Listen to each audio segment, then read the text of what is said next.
오늘 주예전에 오신 여러분을 주님의 이름으로 축복합니다. 정말 오늘 귀한 자리에 여러분 잘 오셨습니다. 여러분 오늘 예배 자리에 오는데 여러분 어떤 마음을 가지고 오늘 예배 자리에 오셨습니까?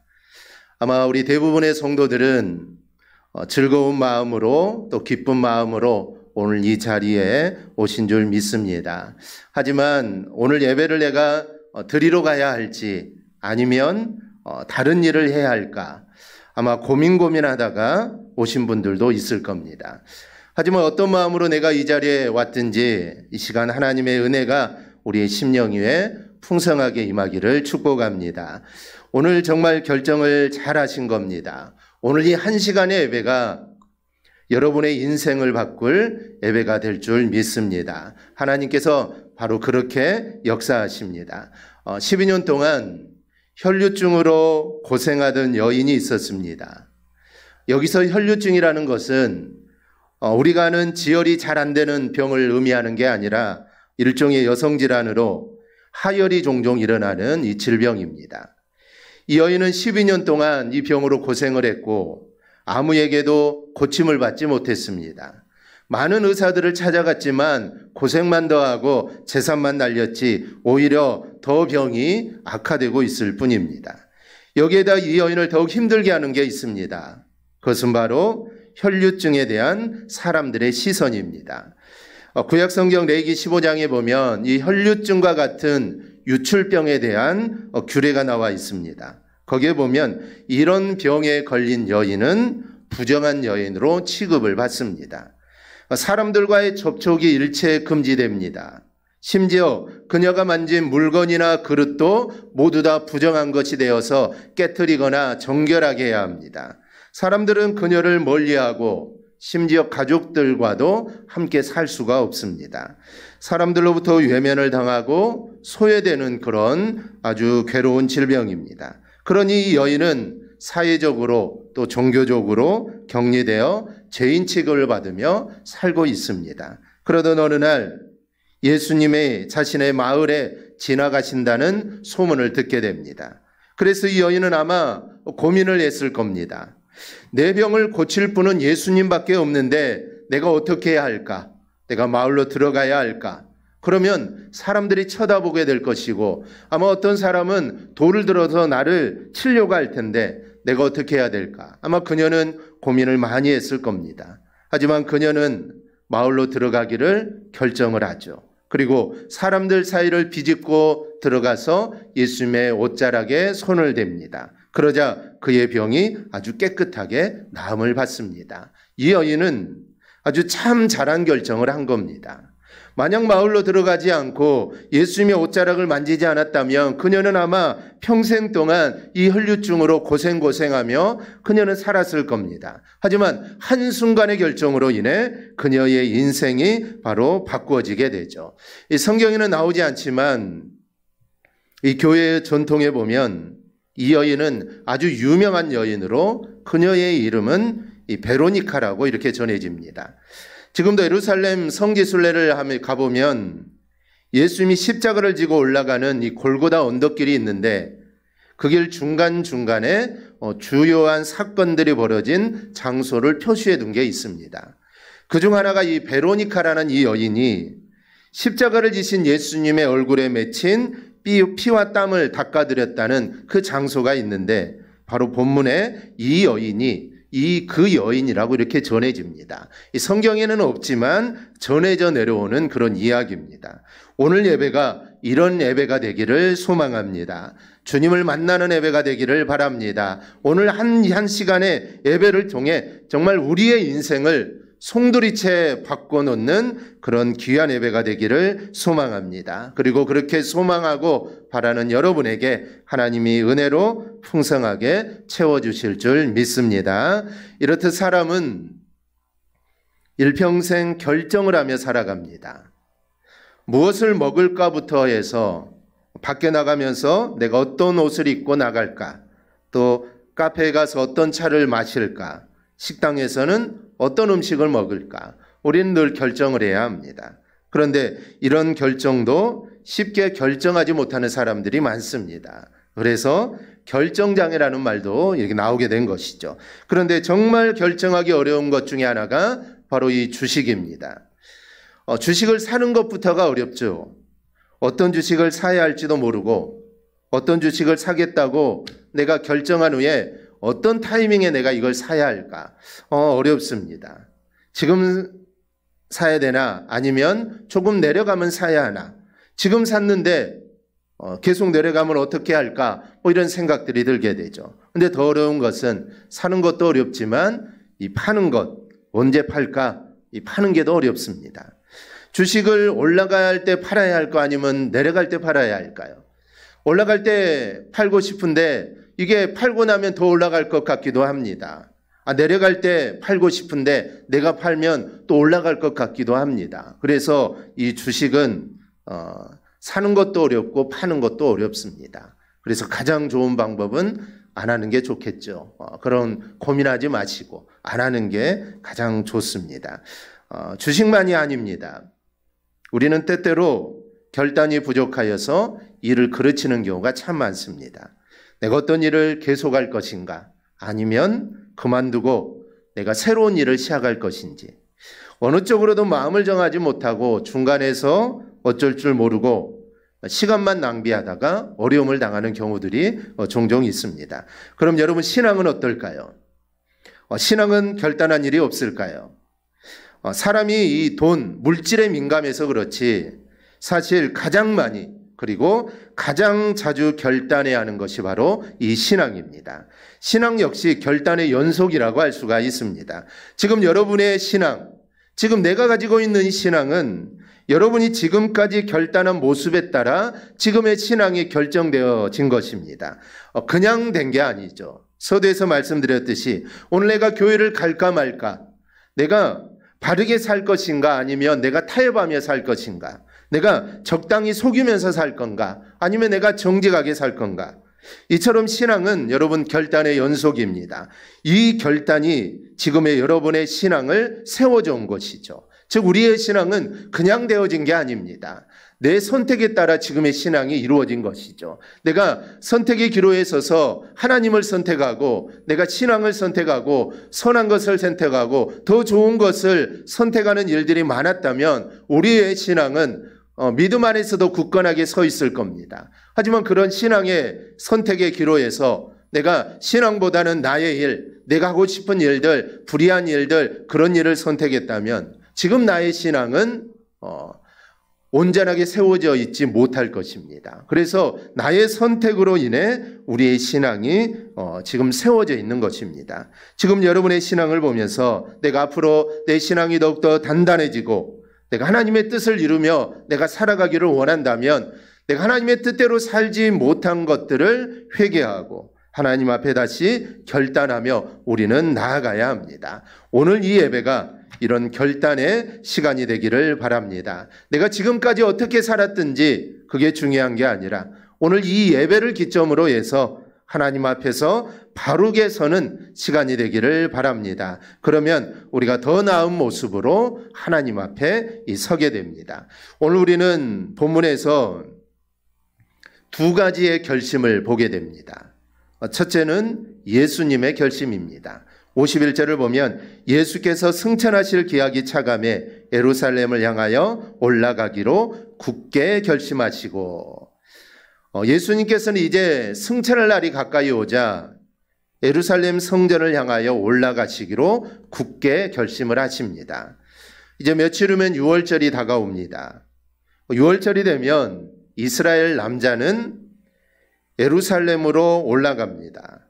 그렇기 때문에 이 길은 예수님께서 여러 번 올라가신 길입니다. 성경에 나와 있는 것처럼 예수님이 12살 되었을 때 이 부모님을 따라 예루살렘에 올라간 적이 있지 않습니까? 그 후에도 성경에는 나와 있지 않지만 예수님은 매년 6월절이 되면 예루살렘으로 올라가셨을 겁니다. 그렇기 때문에 이 길은 생소한 길이 아니죠. 자주 여러 번 올라가시던 길이었는데 왜 예수님께서는 새삼스럽게 예루살렘에 올라가실 것을 굳게 결심을 하셨을까요? 예수님이 40일 금식하고 줄이에 섰을 때 사단은 예수님께 돌로 떡을 만들어 먹으라고 했고 성전 꼭대기에서 뛰어내리라고 하고 네가 나에게 절하면 이 천하만국을 내게 주겠다라고 유혹을 합니다. 그때 예수님은 그 모든 것들을 다 거절하시죠. 이미 그때 예수님은 고난을 가지 않는 유혹을 이기고 십자가의 고난을 통하여 죽어가는 영혼들을 구원하시기로 주님은 굳게 결심을 하셨습니다. 이 결심이 있었기에 사단의 유혹이 통하지 않았던 것이죠. 만약에 주님에게 그런 결심이 없었다면 내가 고난을 좀 피해가야겠다라는 그런 결심을 했다면 사단의 유혹에 주님은 넘어갔겠죠. 하지만 이미 주님은 결심을 하셨습니다.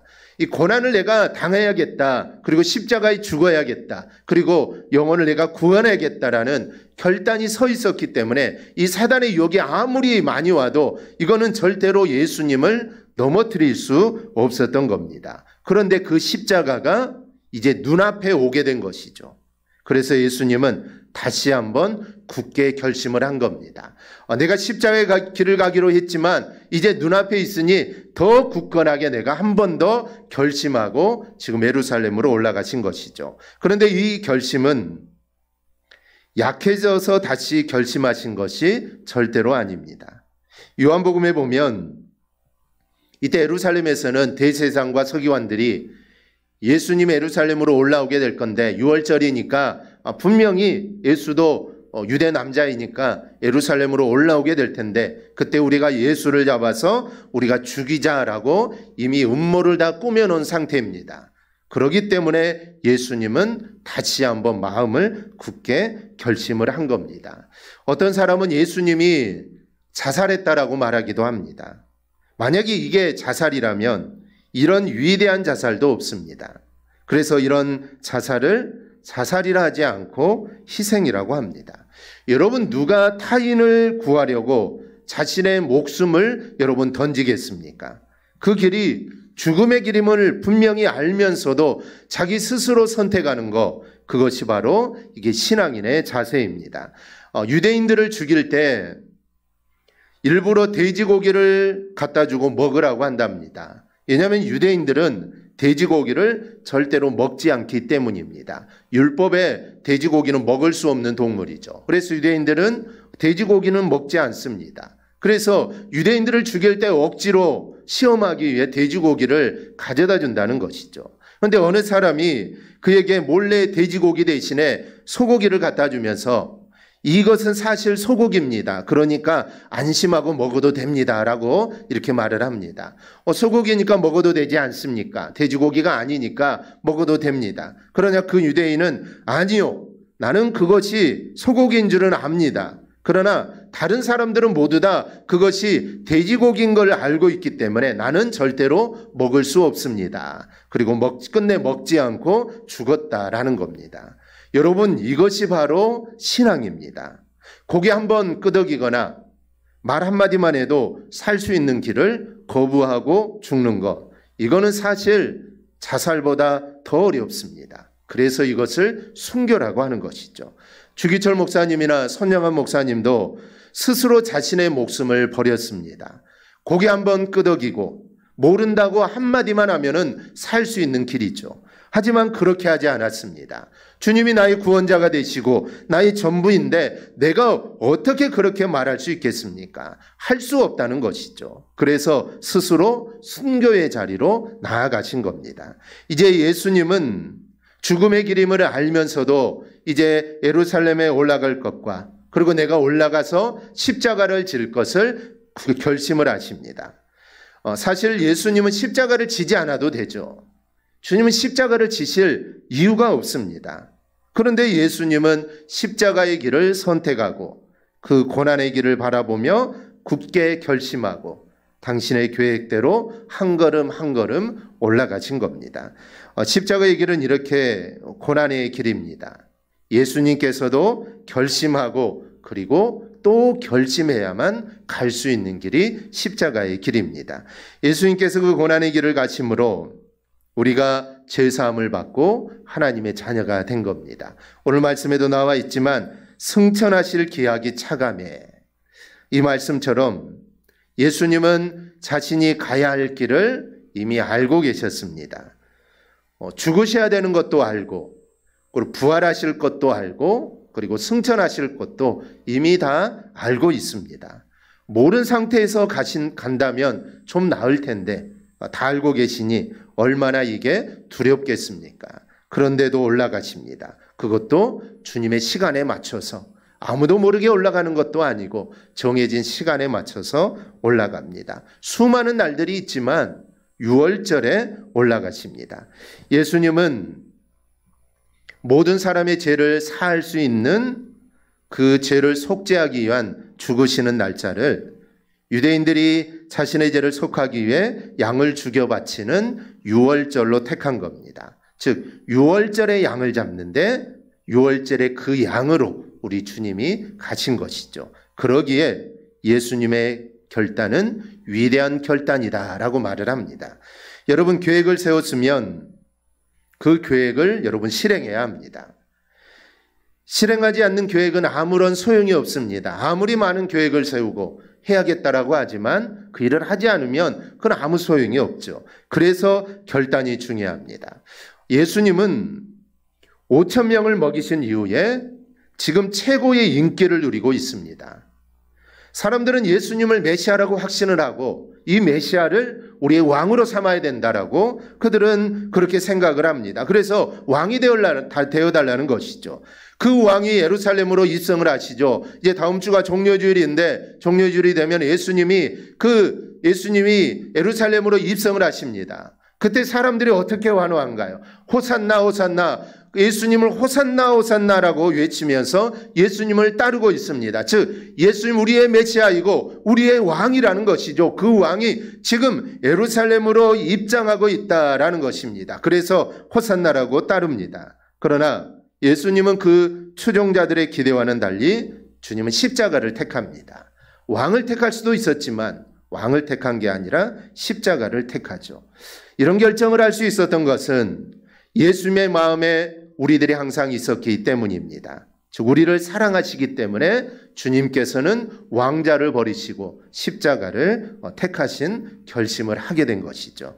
이러한 예수님의 태도는 사도행전 20장에 나타난 사도 바울의 태도를 떠올리게 됩니다. 사도 바울은 지금 예루살렘으로 올라가게 되면 결박과 환란이 기다리고 있다라는 사실을 사도 바울은 알았습니다. 하지만 그는 자기에게 주어진 이 복음 전파의 사명을 감당하기 위해 결박이 기다리고 핍박이 기다리고 있는 그곳으로 올라갑니다. 즉 목숨을 아까워하지 않고 그곳으로 올라가게 되죠. 아마 이때도 사도 바울도 오늘 예수님과 같이 아마 굳게 결심을 했을 겁니다. 그냥 결심으로는 올라갈 수가 없죠. 아주 굳게 결심을 했을 겁니다. 이런 사도 바울의 이런 굳은 결심은 바로 예수님으로부터 본받은 것이라고 할 수가 있습니다. 즉 예수님도 굳게 결심을 하시고 예루살렘으로 올라갔듯이 사도 바울도 예수님을 본받아 굳게 결심을 하고 그도 예루살렘으로 올라가게 됩니다. 오늘 우리에게도 예수님과 사도 바울과 같은 그런 결심이 있기를 바랍니다. 내가 무언가를 이루기 위해 결심하고 결단해야 합니다. 그래야 이룰 수 있죠. 하지만 이런 결심도 있어야 하지만 우리는 하나님의 나라의 백성들입니다. 그러니 하나님이 맡겨주신 사명을 감당하기로 여러분 굳게 결심할 수 있기를 바랍니다. 어떤 어려움이 오더라도 설사 내 앞에 죽음이 오더라도 하나님이 맡겨주신 사명을 이루기 위해 굳게 결단하며 나아가기를 바랍니다. 그럴 때 하나님이 힘을 주셔서 우리가 잘 감당하게 해주실 줄 믿습니다. 둘째는 어떤 제자들의 결심입니다. 예수님께서 예루살렘으로 올라가실 것을 굳게 결심한 것은 이제 십자가를 지시는 시간이 가까이 왔다라는 것을 의미합니다. 그런데 이것을 정확히는 알 수 없지만 제자들과 예수님을 따르는 자들도 뭔가를 감지를 하게 되죠. 그래서 52절 53절을 보면 예수님께서 예루살렘을 향하여 올라가는 길을 이 사마리아를 통과하여 가고자 했는데 사마리아 사람들이 그 길을 막아섭니다. 즉 자신들의 마을로는 지나갈 수 없다라는 것이죠. 그러자 제자들이 뭐라고 합니까? 54절을 보면 제자 야고보와 요한이 이를 보고 이르되 주여 우리가 불을 명하여 하늘로부터 내려 저들을 멸하라 할까요? 라고 말을 합니다. 이 말은 지금 제자들의 기세가 하늘을 찌르고 있다는 것이죠. 지금 우리의 스승이신 예수님이 왕이 되기 위해서 예루살렘으로 올라가는데 사마리아 사람들이 길을 막고 있으니 하늘에서 불을 내려서 저들을 다 멸해야 한다는 것입니다. 어떻게 메시아이신 왕이 가는 길을 사람이 막을 수 있냐라는 것이죠. 지금 제자들의 기세가 하늘을 찌르고 있습니다. 오병이어를 통하여 수많은 사람들이 예수님을 따르고 있습니다. 예수님 한마디면 수만 명의 사람이 모일 겁니다. 그리고 그들과 함께하면 정권을 쟁취할 수도 있을 것 같습니다. 기세가 등등하죠. 사기가 하늘을 찌르고 있습니다. 이런 분위기를 제자들만 아는 게 아니죠. 예수님을 따르는 사람들도 다 감지하고 있습니다. 그래서 예루살렘으로 올라가신다고는 예수님께 어떤 사람이 자신들도 예수님을 따르겠다라고 말을 합니다. 이들이 이렇게 말한 이유는 지금 예수님이 예루살렘으로 올라가는 것은 지난번에 올라가는 것과는 좀 다르다는 겁니다. 지난번과는 좀 다르다는 것이죠. 이번에는 좀 느낌이 좋습니다. 이번에는 예수님이 무언가를 좀 할 것 같다는 것이죠. 그래서 예수님이 왕이 되고 나라를 이룰 때 그 옆에서 한 자리 좀 차지하기 위해 나도 주님을 따르겠습니다. 어떤 사람도 나도 주님을 따르겠습니다라고 주님을 따르고자 하는 사람들이 생겨나게 된다라는 것이죠. 먼저 첫 번째 사람은 어디로 가시든지 나는 따르겠습니다라고 말을 합니다. 이 사람은 예수님의 영광스러운 모습만 보고 그 영광스러움을 차지하기 위해 주님을 따르겠다는 것이죠. 그런데 예수님은 이 사람의 이 생각을 아시고 58절에서 이렇게 말씀합니다. 여우도 굴이 있고 공중에 새도 집이 있으되 인자는 머리 둘 것이 없도다. 뭔가를 따르려고 생각하지 말라는 겁니다. 내가 가는 길은 뭔가를 얻는 길이 아니라 머리 둘 것도 없는 고난의 길이라는 것을 지금 가르쳐 주는 것이죠.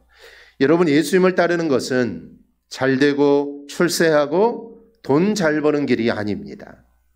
예수님을 따르는 길은 십자가를 지는 길이라서 때로는 손해볼 수도 있습니다. 잘되기 위해서 예수님을 믿고 있다면 우리는 생각을 바꿔야 합니다. 우리는 예수님을 믿음으로 이미 모두 다 잘된 사람들입니다. 더 이상 우리는 여러분 잘될 수가 없습니다. 예수 믿고 우리는 최고로 잘됐죠. 그랬기 때문에 이제는 생각을 바꿔서 예수님이 가시는 그 길, 때로는 머리 둘 곳조차 없다고 해도 우리는 그 길을 갈 수 있어야 합니다. 그런데 이번에는 예수님이 다른 사람에게 직접 나를 따르라고 합니다. 많은 사람들이 예수님을 따르고 싶어 했는데 이제는 예수님이 그래 너는 나를 따르라고 하죠. 그런데 이 사람은 먼저 아버지를 장사한 후에 내가 주님을 따르겠습니다 라고 합니다. 아마 아버지가 돌아가신 것 같습니다. 이 장사를 지내야겠죠. 유대 사회나 우리나라도 마찬가지지만 부모님의 장사를 지내는 것은, 장례식을 하는 것은 어떤 일보다 우선이지 않습니까? 모든 걸 다 제쳐놓더라도 그 일을 먼저 해야 합니다. 그래서 주님이 그래 얼른 하고 와서 나를 따르라고 할 줄 알았는데, 그런데 예수님은 예상밖의 말을 합니다. 60절입니다. 죽은 자들로 자기의 죽은 자들을 장사하게 하고 너는 가서 하나님의 나라를 전파하라.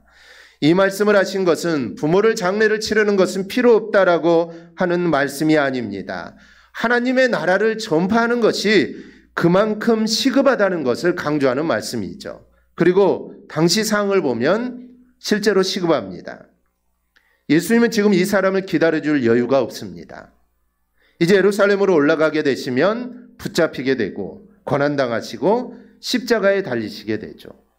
급박한 상황들이 앞에 기다리고 있습니다. 그러니 이 사람이 아버지를 장사 지내고 오면 예수님을 만날 수 없을 수도 있습니다. 그러니까 지금 주님을 따라야 된다는 것이죠. 지금 하나님의 나라 복음을 전하라는 것입니다. 그리고 이것을 지금 우리에게 적용한다면 복음을 전하는 일은 시급하게 우리는 생각해야 합니다. 내가 복음을 전하고 싶은 사람들이 있죠. 내가 이 사람만은 꼭 구원해야겠다. 이 사람에게는 내가 복음을 꼭 전해야겠다라고 내가 다짐하는 사람들이, 대상들이 있습니다. 그런데 그 사람들이 언제까지 여러분 곁에 있을 거라는 생각을 우리는 해서는 안 됩니다. 어느 시점에 세상을 떠날지 모르죠. 그러니 복음이라는 것은 시급하게 전해야 하는 것입니다. 세 번째 사람이 주님을 따르겠다 하면서 나로 먼저 내 가족을 작별하게 허락하소서라고 합니다. 이제 예수님을 따라갈 테니 가족들에게 작별 인사하고 주님을 따르겠다는 것이죠. 그런데 이 사람에게 예수님이 62절에서 손에 쟁기를 잡고 뒤를 돌아보는 자는 하나님의 나라에 합당하지 않다라고 말을 합니다. 손에 쟁기를 잡고 뒤를 돌아보는 자는 합당하지 않다. 예수님께서는 전통적으로 전해 내려오는 이 격언의 문구를 사용해서 자신이 가르치고자 하는 말씀을 전한 겁니다. 손에 쟁기를 들고 밭을 가는 자의 유일한 목적은 고랑을 곱게 내는 겁니다. 그런데 그 사람이 자신이 하는 일 외에 다른 일에 신경을 쓰고 자꾸 뒤를 돌아본다면 고랑은 곱게 될 수가 없습니다. 마찬가지로 예수님을 쫓는 자의 유일하고도 궁극적인 목적은 하나님의 나라를 전파하는 일입니다. 따르는 자는 이 목적의식을 절대로 망각해서는 안 됩니다. 이 의식을 망각하고 자꾸 다른 데를 돌아보고 자꾸 다른 데에 신경 쓰고 그러다 보면은 주님의 나라, 즉 주님의 제자로 합당하지 않다라는 것이죠. 그래서 사도 바울은 그에게 사명이 주어졌을 때 그는 절대로 다른 곳을 돌아보지 않았습니다. 그는 오로지 복음 전파에만 그의 모든 것을 쏟게 되었죠. 그래서 그가 그 복음 사역을 잘 감당할 수 있었던 겁니다. 복음을 전하면서 가족도 신경 쓰고 아니면 뭐 다른 일도 신경 쓰다 보면은 그 복음을 전할 수가 없다라는 것이죠. 이 세 사람 모두에게 필요한 것이 바로 이 결심입니다. 예수님을 따르기로 했다면, 내가 예수님을 따라가기로 했다면 다른 것에 마음을 담지 말고 오직 하나님만을 따르겠다는 결단을 해야 한다는 겁니다. 이 결단을 하지 못하면 그 길을 제대로 갖지 못합니다. 합당하지 못한 자가 되는 것입니다. 예수님이 이렇게 굳게 결심을 하시고 예루살렘으로 내가 이제 올라가야겠다 굳게 결심을 하고서도 십자가기 잡히시기 전날 밤에 다시 또 한번 그 결단이 흔들리지 않도록 겟세마네 동산에서 밤새도록 기도를 하십니다. 이미 결심하고 떠난 길입니다. 하지만 인간의 연약한 마음 때문에 늘 기도하며 결단해야 그 길을 이룰 수 있기 때문에 주님은 잡히시기 전날까지도 이 고난의 길을 내가 잘 갈 수 있도록 밤새도록 기도로서 다시 한번 결단했던 것입니다. 우리가 아무리 대단한 결심을 했다 하더라도 계속해서 기도로 힘을 얻지 못한다면 그 결심은 여러분 절대로 실천할 수 없습니다. 예수님께서 굳게 결심하심으로 십자가를 지신 것처럼 우리도 결심해야 합니다. 내가 만약에 믿음이 부족하다면 믿음 성장을 위한 신앙의 결단을 해야 합니다. 결단을 하지 않으면서 내 믿음이 성장하기를 바란다면 여러분 절대로 믿음이 자랄 수 없습니다. 신앙의 결단들이 있어야 합니다. 그리고 그 결단들이 하나하나 쌓여가면서 우리의 믿음이 자라게 됩니다. 나에게 구원의 확신이 없다면 확신을 얻기 위하여 하나님 앞에 엎드려야 합니다. 즉 기도해야 합니다. 이 독일의 계몽주의 철학자인 임마누엘 칸트는 무엇이든지 깊이 생각하고 결정하는 매우 냉철한 사람입니다. 그는 평소 아주 친하게 지내던 여인이 있었는데 그 여인으로부터 계속 청혼을 받았지만 쉽게 답변을 하지 않습니다. 이 답답했던 이 여인은 결혼 여부를 분명하게 좀 말해달라고 다그칩니다. 그러나 칸트는 그러면 내가 한번 생각해 보겠다라고 간단하게 말한 뒤에 도서관에 갑니다. 도서관에 가서 결혼에 관한 찬성, 반대 의견을 모아 연구하고 이 결혼을 해야 좋을지 안 하는 게 좋을지 여러 가지 분석을 합니다. 그리고 결정을 내리고 여인을 집에 찾아가서 그녀의 아버지에게 당신의 따님과 내가 결혼하겠습니다라고 말을 합니다. 그러자 이 아버지가 여보게 너무 늦었네. 내 딸은 벌써 결혼해서 두 아이의 어머니가 되었네 라고 이렇게 말을 했다고 합니다. 여러분 사랑은 머리로 하는 게 아닙니다. 사랑은 철학적인 이론이나 과학적 논리로 하는 것도 아니죠. 사랑은 결단입니다. 눈에서 시작해서 입으로 고백되는 가슴으로 하는 게 바로 사랑입니다. 여러분, 지금은 사순절 기간입니다. 다음 주는 종료주일이고 또 한 주간 고난주간입니다. 우리가 주님의 고난을 생각하는데 사순절 기간 동안 주님이 당하시는 고난을 생각하는 것은 우리의 신앙 성장을 위하여 결단하고 기도하고 그리고 믿음으로 사는 것이 여러분 주님의 고난을 생각하는 것입니다. 사순절인데 주님의 고난을 생각한다면서 내가 결단하는 게 하나도 없다면 이거는 주님의 고난을 생각하는 게 아닙니다. 그래서 우리가 사순절 기간을 통하여 우리가 결단하고 우리가 기도하고 믿음으로 나아가는 것이죠. 그래서 사순절 매일 헌금도 우리가 하는 것이고 사순절 말씀 묵상도 하는 것이고 사순절 기간을 통해 내가 성경을 보지 못했다면 이 기간만큼이라도 내가 성경을 좀 더 봐야겠다라고 결단하는 것, 이게 바로 주님의 고난을 우리가 생각하는 것입니다. 예수님께서 우리를 사랑하셔서 십자가를 지셨습니다. 그래서 우리가 하나님의 자녀가 된 것이죠. 그러니 우리도 결심하고 결단해야 합니다. 결단 없는 무기력한 모습으로 우리가 신앙생활에서는 여러분 절대로 안 됩니다. 더 나은 모습이 되도록 우리가 굳게 결심하고 신앙 성장을 위하여 우리가 매일매일 결단하는 여러분이 되기를 바랍니다. 그리하여 하나님께 사랑받는 우리 성도들이 되기를 주님의 이름으로 축원합니다. 아멘. 기도하겠습니다. 하나님 감사합니다.